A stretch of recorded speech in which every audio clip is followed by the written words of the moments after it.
രാജാക്കന്മാരുടെ പുസ്തകത്തില് 2 രാജാക്കന്മാര് 2 അധ്യായം 1 മുതൽ വചനങ്ങളിൽ ഏലിയായും ഏലിയാശ പ്രവാചകൻ. ഏലിയ പ്രവാചകന്റെ ശിഷ്യനായിരുന്നു എലീശ. ഏലിയ പ്രവാചകന്റെ ഇഹലോകത്തിലെ പ്രവർത്തനങ്ങൾ അതിന്റെ പുറകിലേക്ക് എത്തുന്ന കാലഘട്ടം സ്വർഗത്തിലേക്ക് നിത്യജീവനിലേക്ക് മടങ്ങാൻ സമയമായി ഏലിയ പ്രവാചകൻ മനസ്സിലായി. ഏലിയ എലീശായോട് പറഞ്ഞു,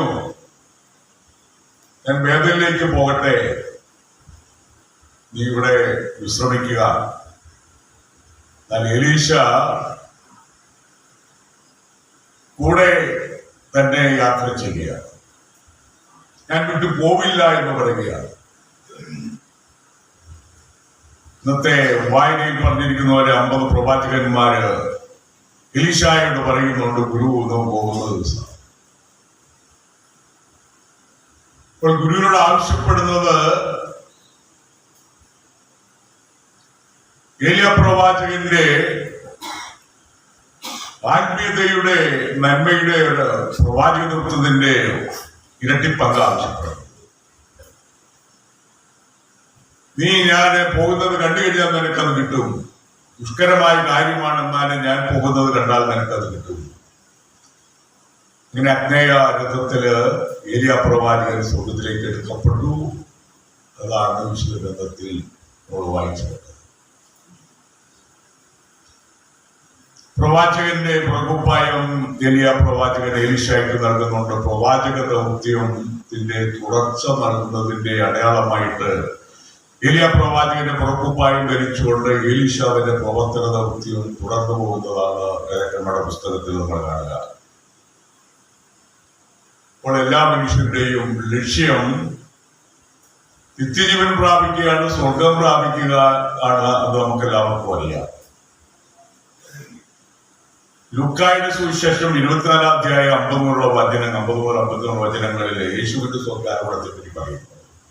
അവരെ ബെത്ലീയാവിനെ കൂട്ടിക്കൊണ്ടുപോയി കൈകൾ ഉയർത്തി അവരെ അനുഗ്രഹിച്ചുകൊണ്ടിരിക്കെ അവൻ അവരിൽ നിന്നും മറിയുകയും സ്വർഗത്തിലേക്ക് സമർപ്പിക്കപ്പെടുകയും ചെയ്തു. അപ്പോൾ ഈശോ ബെത്ലീയാവിനെ ശിഷ്യന്മാരെ കൂട്ടിക്കൊണ്ടുപോയി. ശിഷ്യന്മാരെ കൈകൾ ഉയർത്തി അനുഗ്രഹിച്ചുകൊണ്ട് അവൻ അവരിൽ നിന്നും മറിയുകയും സ്വർഗത്തിലേക്ക് സമർപ്പിക്കപ്പെടുകയും ചെയ്തു. അതാണ് യേശുവിന്റെ സ്വർഗാരോഹണത്തെ പറ്റി ലൂക്കാ സുവിശേഷകൻ വിശദീകരിക്കുന്നത്. ഒരാഴ്ച സ്വർഗാരോഹണ മഹത്വം കൊണ്ടാടുന്നത് തിരുനാളിന്റെ ദിവസവുമാണ്. മനുഷ്യന്റെ ജീവിതത്തിന്റെ ആത്യന്തിക ലക്ഷ്യം ഒത്തിരി ചെറിയ ലക്ഷ്യങ്ങളുമായിട്ടും മല്ലിട്ടുകൊണ്ടാണ് നമ്മൾ ജീവിക്കുന്നത്. കുട്ടികളെ സംബന്ധിച്ചിടത്തോളം പഠിക്കുക, വളരുക, തൊഴിൽ ലഭിക്കുക, ജീവിതാന്തസ്സിൽ പ്രവേശിക്കുക, ആ ലക്ഷ്യത്തിന് വേണ്ടിയിട്ടുള്ള കാലഘട്ടമാണ് വളർച്ചയുടെ കാലഘട്ടം. എന്നാൽ പ്രായപൂർത്തിയായ വ്യക്തിയെ സംബന്ധിച്ചിടത്തോളം ജീവിതാന്തസ്സിൽ പ്രവേശിക്കുക, ഒരു കുടുംബത്തിന് രൂപം നൽകുക, മക്കളെ വളർത്തുക, വലുതാക്കുക, ജീവിതത്തിന്റെ സായകാലഘട്ടം മക്കൾ കൂടി അല്ലാതെയോ ചിലവഴിക്കുക, സമയം പൂർത്തിയാകുമ്പോൾ മരണം വഴിയായിട്ട് നിത്യജീവനിലേക്ക് പ്രവേശിക്കുക. ഇതാണ് അത്യന്തിക ലക്ഷ്യം. നമുക്കെല്ലാവർക്കും പല ലക്ഷ്യങ്ങളൊന്നുമില്ല.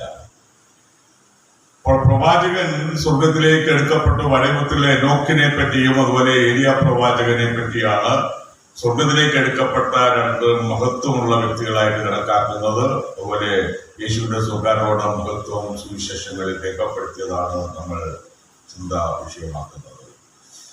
നടപടി പുസ്തകത്തിലെ 1-ാം അധ്യായം 6 വചനങ്ങളില് പരിശുദ്ധാത്മാവ് നിങ്ങളുടെ മേൽ വന്നു കഴിയുമ്പോൾ നിങ്ങൾ ശക്തി പ്രാപിക്കും, നിങ്ങൾ സാക്ഷികളാകും. അവൻ ഉന്നതങ്ങളിലേക്ക് സംഭവിക്കപ്പെട്ടു, ഒരു മേഘം വന്ന് അവനെ അവരുടെ ദൃഷ്ടിയിൽ നിന്നും മറച്ചു. അതാണ് ലൂക്കാ സുവിശേഷമാണ് നടപടി പുസ്തകം എഴുതിയിരിക്കുന്നത്. അതിൽ വിശദീകരിക്കുന്നത് അങ്ങനെയാണ്.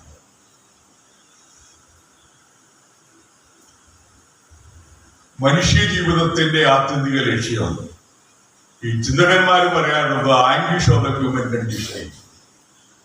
എന്ന് വെച്ചാൽ മനുഷ്യന്റെ പ്രത്യേകതയാണ് ചിന്താശക്തി എന്ന് പറയുന്നത്. ഡെക്കാർട്ട് ചിന്തകൻ പറയുന്ന കൊജിത്തോ എഗോസും, ഞാൻ ചിന്തിക്കുന്നു അതുകൊണ്ടാണ് ഞാൻ ഉള്ളതെന്നാ പറയുന്നത്. നമ്മൾ എങ്ങനെയാ അറിയുന്നത്?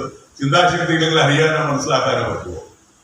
ചിന്തിക്കുന്നത് കൊണ്ടാണ് നമ്മൾ അറിയുന്നത്, ചിന്താശക്തി ഉള്ളത് കൊണ്ടാണ്.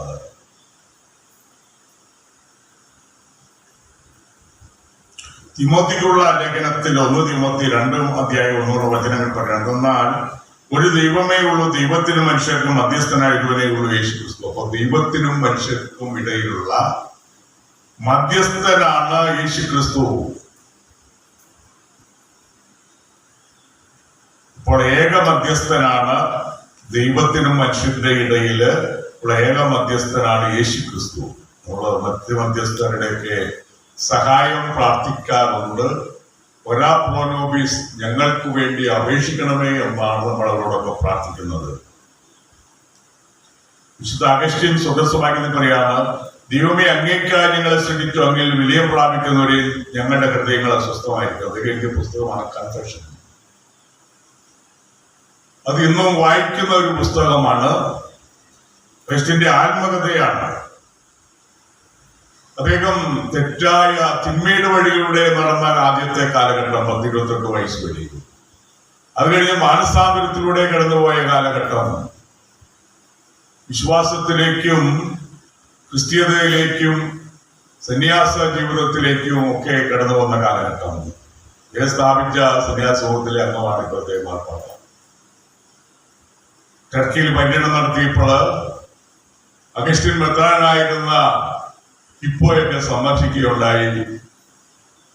ഇന്ന് ക്രൈസ്തവർ വളരെ കുറവാണ് ആ പ്രദേശങ്ങളിൽ. ആഫ്രിക്കയിലെ ഹിപ്പോയിലെ മെത്രാനായിരുന്നു അഗസ്റ്റിൻ. അദ്ദേഹം മാനസാന്തരത്തിന് ശേഷം സന്യാസിയായി, വൈദികനായി, അത് കഴിഞ്ഞിട്ട് മെത്രാനായി, നിരവധി സഭാപിതാവായി നിരവധി പുസ്തകങ്ങൾ അദ്ദേഹം എഴുതുകയുണ്ടായി, വിശ്വാസത്തെ പറ്റിയും സഭയെ പറ്റിയും. അദ്ദേഹത്തിന്റെ പുസ്തകത്തിലാണ്, അദ്ദേഹത്തിന്റെ ആത്മകഥയിലാണ് പറയുന്നത്, ഈ ആത്യന്തിക ലക്ഷ്യം ഒന്നേ ഉള്ളൂ, ദൈവത്തിനായിട്ട് ദൈവത്തിൽ വിലയം പ്രാപിക്കുക എന്നുള്ളതാണ് ആത്യന്തിക ലക്ഷ്യം. അപ്പോൾ അതുവരെ മനുഷ്യഹൃദയം അസ്വസ്ഥമായിരിക്കും. വേറൊന്നിനും മനുഷ്യന് സംതൃപ്തി നൽകാനായിട്ട് ഇഹലോകത്തിലുള്ള സമ്പത്തിനോ സ്വർണത്തിനോ സ്ഥാനമാനങ്ങൾക്കോ ഒന്നും സാധ്യമല്ല. ഈ സ്ഥാനമാനങ്ങളൊക്കെ കടന്നു പോകുന്നതാണ്. ഇതെല്ലാം നശ്വരമാണ്. ഇവിടെ രാജ്യങ്ങളും സാമ്രാജ്യങ്ങളും സ്ഥാപിച്ചവരുണ്ട്, ചക്രവർത്തിമാരായിട്ട് വാണവരുണ്ട്. അവരെല്ലാവരും കടന്നുപോയി.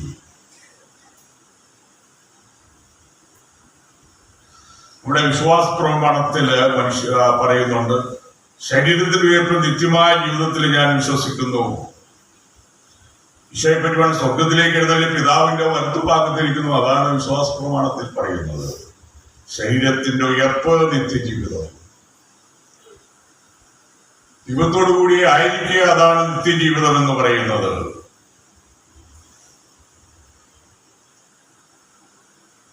അവിടുന്ന് ആയിരിക്കുന്നത് പോലെ അവർ അവിടുത്തെ മുഖാമുഖം കാണുന്നു. അതാണ് ദിവ്യ തിരുമുഖ ദർശനത്തെ പറ്റി പറയുന്നത്. 1 കൊരിന്തോസ് 2:9 ദൈവം തന്നെ സ്നേഹിക്കുന്നവർക്ക് വേണ്ടി സജ്ജമാക്കിയിരിക്കുന്നത് കണ്ണ് കണ്ടിട്ടില്ല, ചെവി കേട്ടിട്ടില്ല, മനുഷ്യഹൃദയങ്ങളിൽ തോന്നിയിട്ടുമില്ല.